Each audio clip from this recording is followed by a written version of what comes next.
Nuru sat at the long table, surrounded by faces that smiled with lips but not with eyes. Khalid's uncle barely looked at her when he handed her the menu. His sister tilted her head and asked in a sharp tone, "Do you even work?" Nuru only smiled, folding her napkin slowly. She told herself, "Stay calm. Grace never shouts." But when Khalid lifted his glass, smirked, and said, "She's just here for the lifestyle," something inside her shifted. She didn't answer. She didn't flinch.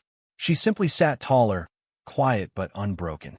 The silence was broken only when the waiter brought the check. Just as Khalid reached for his wallet, a shadow appeared behind Nuru's chair. A man's voice, deep yet warm, spoke. "Ready to go, Nuru?" Everyone turned. It was Malik, the once shy intern she had helped years ago. Now the CEO of the very company Khalid had just applied to. Nuru's hand moved gracefully. She placed her sleek black card on the tray, nodded politely, and rose to her feet. She wasn't just leaving the table. She was leaving their version of her story. Nuru's story began in Arukia, a small town where mornings smelled of fresh bread and evenings of roasted maize. Her mother, Amina, sold vegetables in the market. Every coin she earned was stretched into food, rent, and school fees. She often told her daughter, "We may not have much, but we have pride." Those words shaped Nuru. She walked tall even when her shoes were worn. She smiled even when her dresses were plain. Her dignity was her crown. When Khalid came into her life, he was everything Arukia was not. Smooth, wealthy, born into a family of power. He arrived in tailored suits and expensive cars, but Nuru never felt small beside him. To her, he wasn't a prize to win. He was a man, like any other. She thought perhaps he saw her heart. In the beginning, it seemed true. He admired her smile, asked about her students, listened when she spoke about her dreams. But cracks soon appeared. Khalid, like many raised in luxury, began to see her independence not as strength, but as threat. Love, to him, meant control. To Nuru, love meant respect. That difference hid in shadows at first, but slowly it crept into the light. One evening, while she shared stories of her classroom, he leaned back and laughed. "You still take that little teacher job so seriously?" She forced a smile, pretending it was a joke. Inside, it hurt. The pattern grew. Another day, she told him about a project she wanted to start for her students. Khalid sipped his drink and waved his hand dismissively. "That's cute, Nuru, but it's not exactly world-changing." Her words froze on her lips. She thought, maybe he just doesn't understand. So she worked harder, spoke brighter, tried to shine enough for him to notice. But the truth was simple. He didn't respect her world. When Khalid's cousins visited, Nuru expected introductions. But each time, Khalid excused her. "You must be tired," he said once. "They're only here for a short while," he said another time. After the third excuse, Nuru knew he wasn't proud of her. She was hidden, not celebrated. And that cut deeper than any harsh word. Still, Nuru held on. She told herself maybe things would change. Then came the dinner invitation. "It's nothing big," Khalid said casually on the phone. "Just family, or something elegant. They have high standards." Nervous but hopeful, she opened her wardrobe. She chose the green dress her late mother had gifted her, the one that hugged her shoulders just right. She added her small gold studs, brushed her hair, and whispered to the mirror, "Be proud of who you are." The mansion glowed with golden lights that evening. Expensive cars lined the driveway. Khalid greeted her with a quick kiss on the cheek, then led her inside. The dining room was alive with laughter until she stepped in. Heads turned, smiles thinned, whispers fluttered. Nuru walked with steady grace, though the weight of judgment pressed against her. Dinner began, and so did the questions. "So, what do your parents do?" One aunt asked with a sweet but sharp smile. "Public school teacher? Must be tough making ends meet," another guest chimed. A cousin glanced at her shoes and muttered, "No designer?" Each comment landed like a hidden slap. Through it all, Khalid said nothing. He sipped his drink, silent as if he hadn't brought her there at all. The room felt like a stage and Nuru like an actress in a play she hadn't agreed to join. She smiled politely, answering with calm. "My mother was a vegetable seller," she said. "She raised me with strength and love." One of the women lifted her eyebrows. Oh, just that. Another voice followed quickly. And what do you do again? Nuru straightened. I'm a teacher. I help children dream bigger than their circumstances. The man across the table chuckled under his breath. No designer bag, and a teacher too. Brave choice. Nuru swallowed hard, her heart pounding, but she kept her grace. What cut deepest wasn't the words of strangers, it was Khaled's silence. He didn't lean forward to defend her. He didn't say, "She's the strongest woman I know." Instead, he smirked, swirling his drink. Then his older brother leaned back, his grin sharp. So, Khaled, what happens if there's a prenup? Do you think Nuru could handle that? Laughter rippled around the table. Nuru's eyes darted to Khaled. She waited, hoping he'd stop it. But he lifted his glass and replied, "She's not after my heart, just the house." The table erupted in chuckles.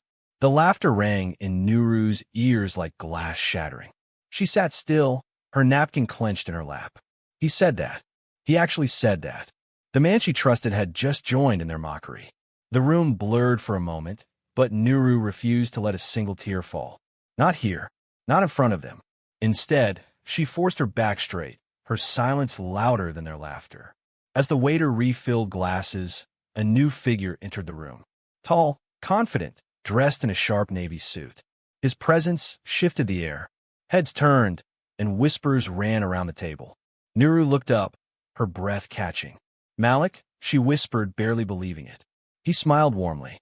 "Nuru, I didn't expect to see you here." She stood slowly, surprise written on her face. Years ago, Malik had been just a quiet intern she had mentored.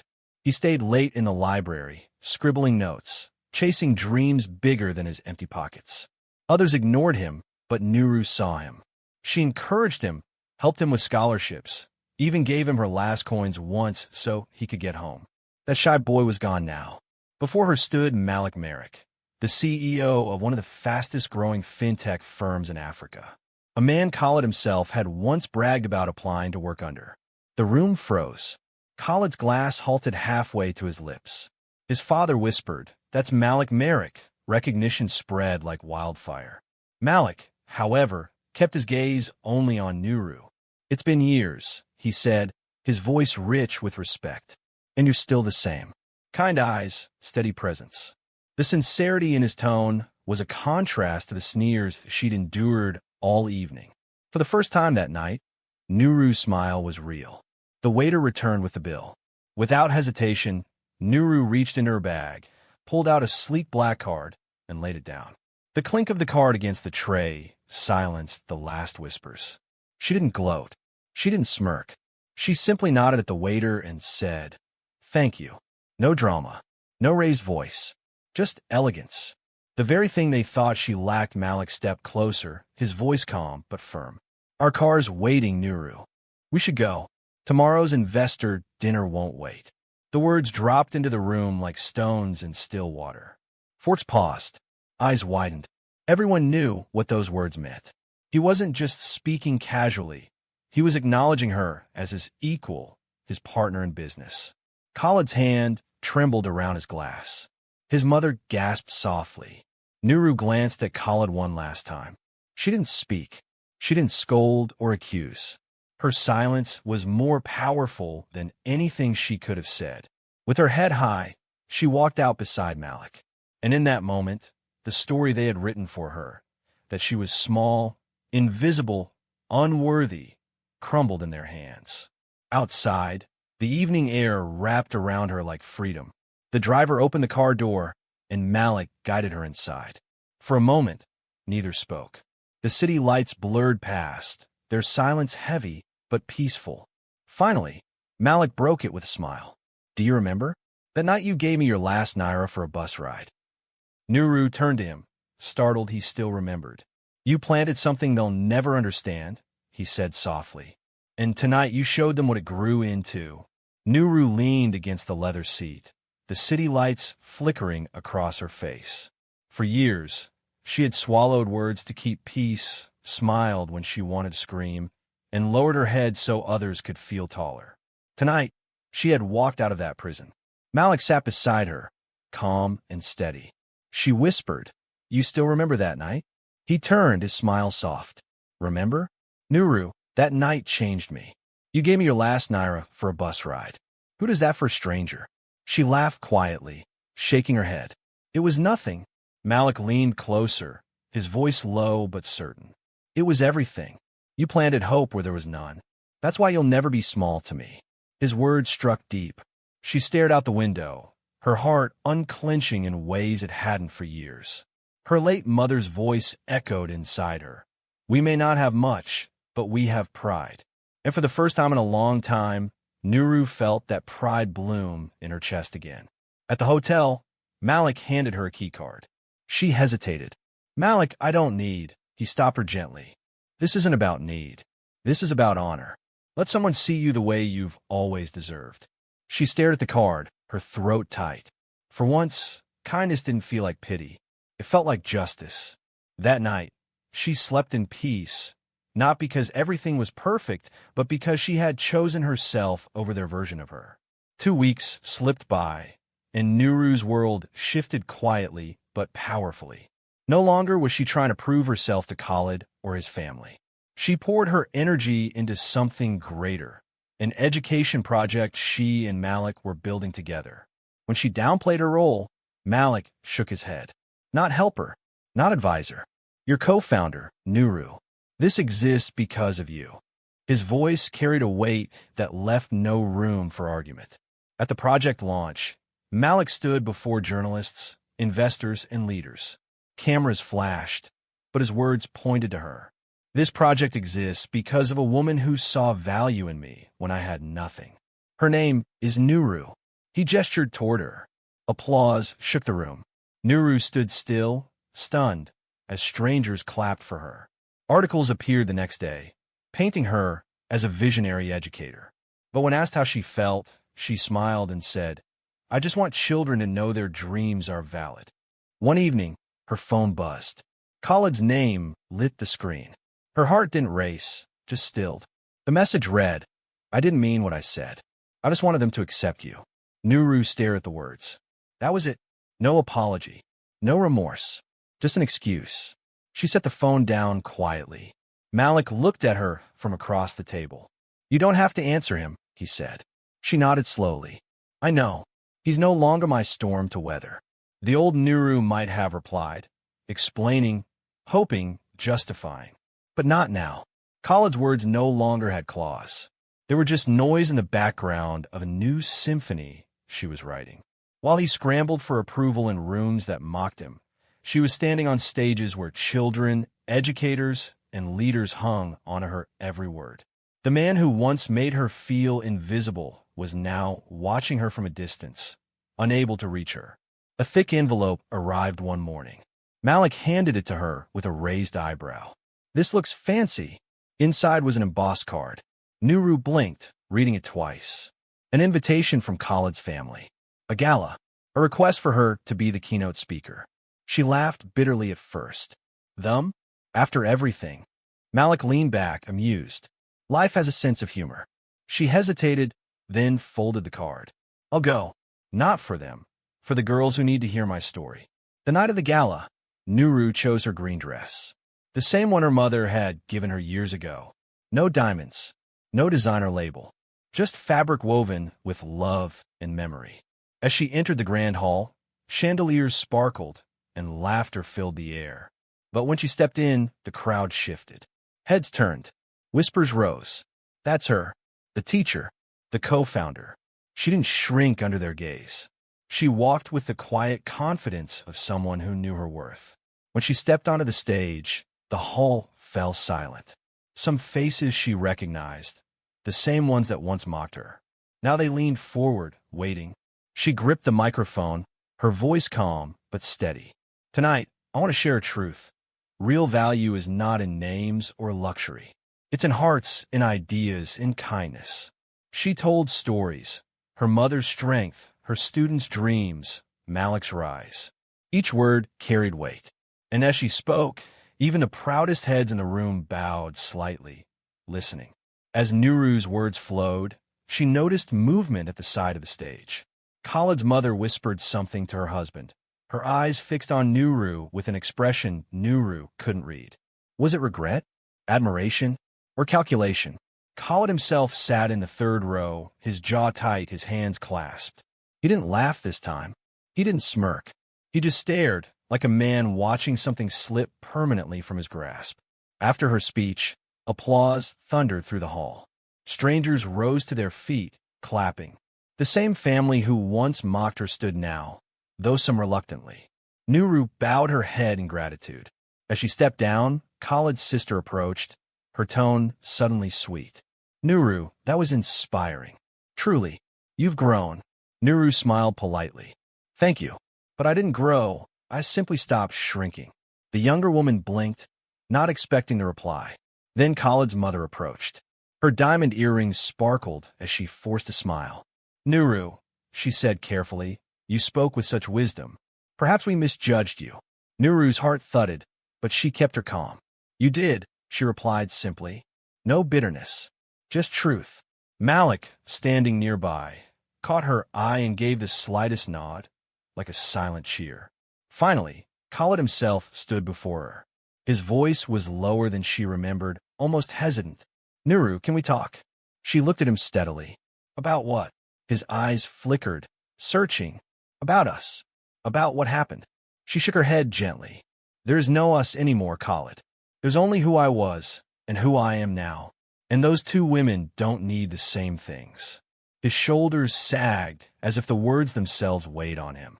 Khalid tried again, desperation creeping into his tone. I was wrong. I shouldn't have laughed that night. I didn't mean it. Nuru's eyes softened for a moment. You didn't mean it, Khalid. Maybe not from cruelty, but from weakness. You let their approval matter more than my dignity. That's something I can't forget. Silence stretched between them. Around them, glasses clinked and music played, but it felt like only the two of them stood in that space. He exhaled sharply, almost pleading.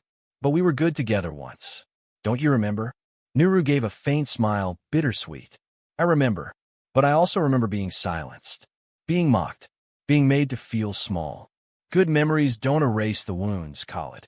They only sit beside them. She stepped back slightly, her body language firm. And I choose not to live in a place that hurts me. Malik stepped forward then, his presence like a shield. Excuse us, he said calmly, his tone polite but final. Khalid looked at him, recognition flashing again. The same recognition that burned at the dinner table weeks ago. Malik was not the shy intern anymore. He was the man at Nuru's side. Khalid's mouth opened, then closed. No words came.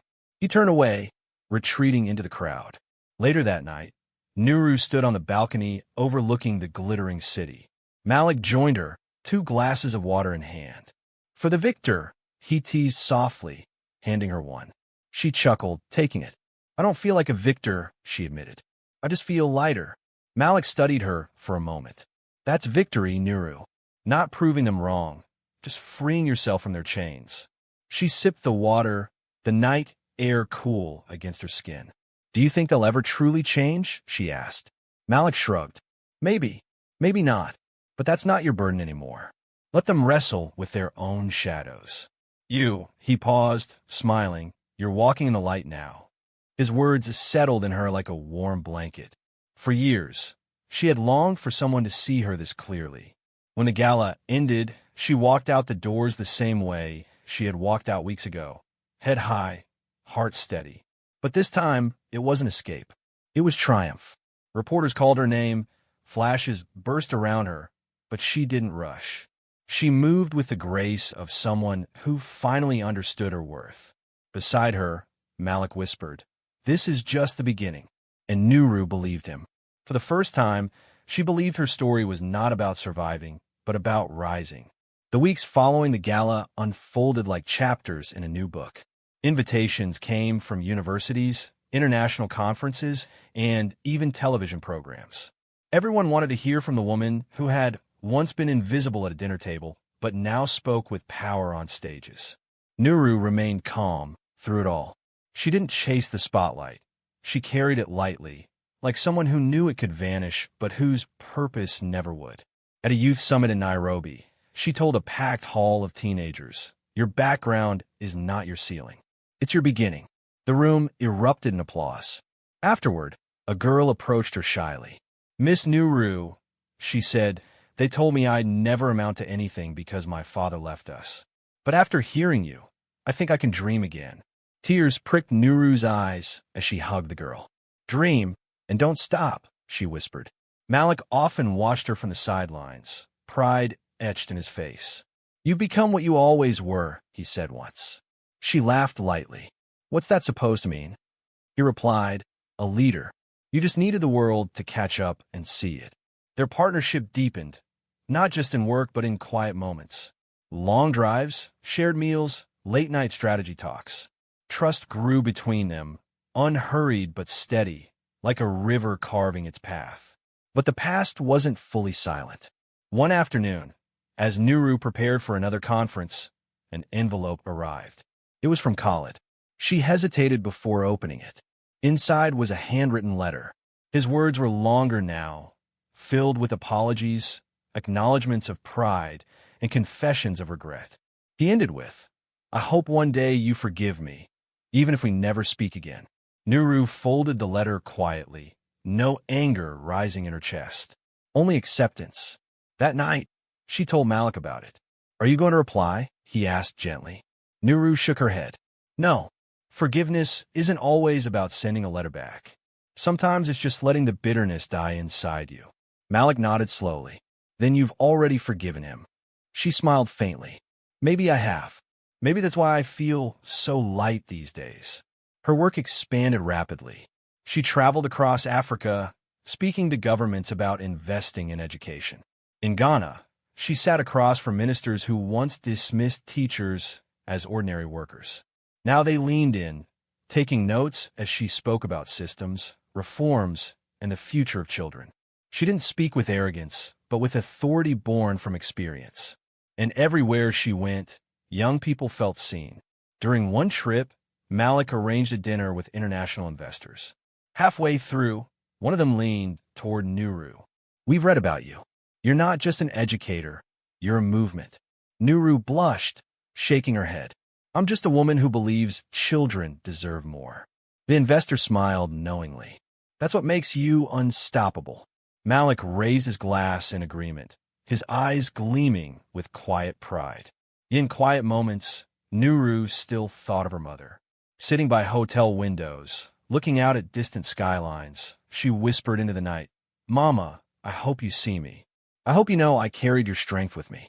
And in those moments, she felt her mother's presence, as though the green dress was not just cloth but a thread tying them across time and space. One evening, Malik found her staring at that very dress laid across a chair. "You still wear it?" he asked. She nodded softly. "It's not just fabric, Malik. It's history. It reminds me that where I came from is not something to be ashamed of. It's something to stand on." Malik touched the sleeve gently. "Then let it always be your crown." His words filled her chest with warmth. By the end of the year, Nuru's name was not only in local newspapers, but also in international journals. She had become a symbol of resilience, not because she sought power, but because she embodied dignity. At a global summit in Geneva, she stood before leaders from across the world. Cameras flashed, translators whispered, but her message was simple. The future does not belong to those with the loudest wealth. It belongs to those who lift others up. And as applause filled the hall, Nuru knew her story had only just begun. Months later, Nuru was invited to New York to speak at the United Nations. She walked into the grand chamber, the green dress neatly packed in her bag. As she prepared to step on stage, Malik leaned toward her and whispered, "Remember, you belong here as much as anyone." She smiled, her nerves melting.